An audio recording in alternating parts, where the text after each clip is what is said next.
Hello, everyone.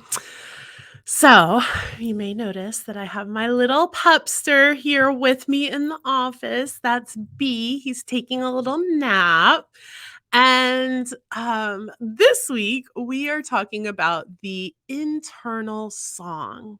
So, last week, if you've been following along and watching on Sunday mornings, we're rooting and rebooting. So, we're going back to the basics of our principles.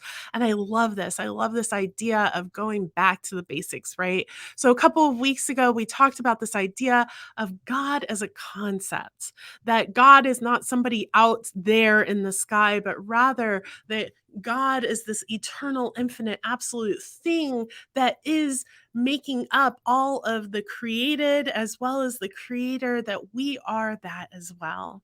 And so then this past Sunday, we talked about this idea of the universal voice. Okay, so if God is all that there is, then what does that make me? Well, that makes me God too. That makes me infinite, absolute, and eternal. And that means that as humans, we are made in the image of the universe.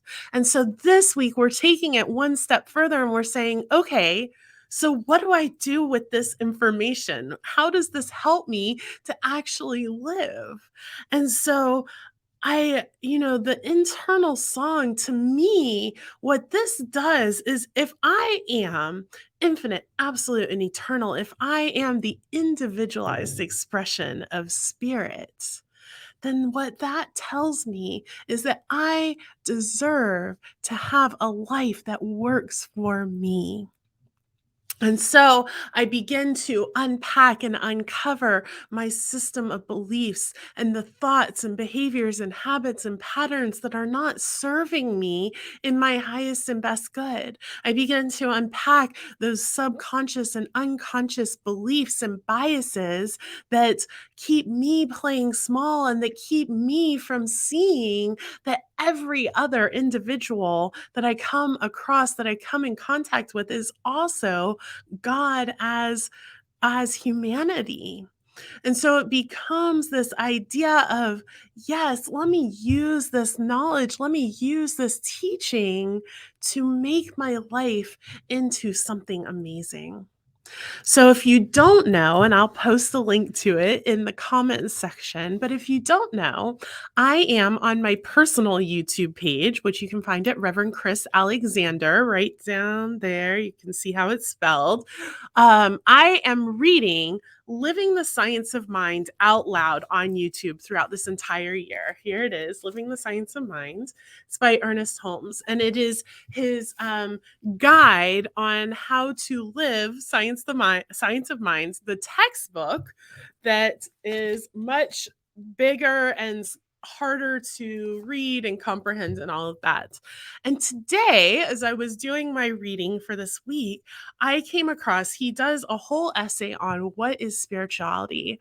And y'all, his definition is so beautiful. So go check out my page and watch What is Spirituality, that is going to be posting up later this week. But for now, I want to read you just a little tiny excerpt of what Ernest Holmes, our founder, has to say. He says spirituality can not be taught, but it can be felt. It can be practiced. It can be embodied.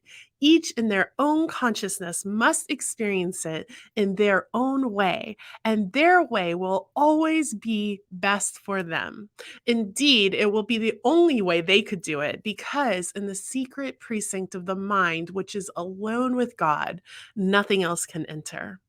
And then he goes on to say, do not wonder whether or not you are spiritual. Rather, accept the fact that you must be.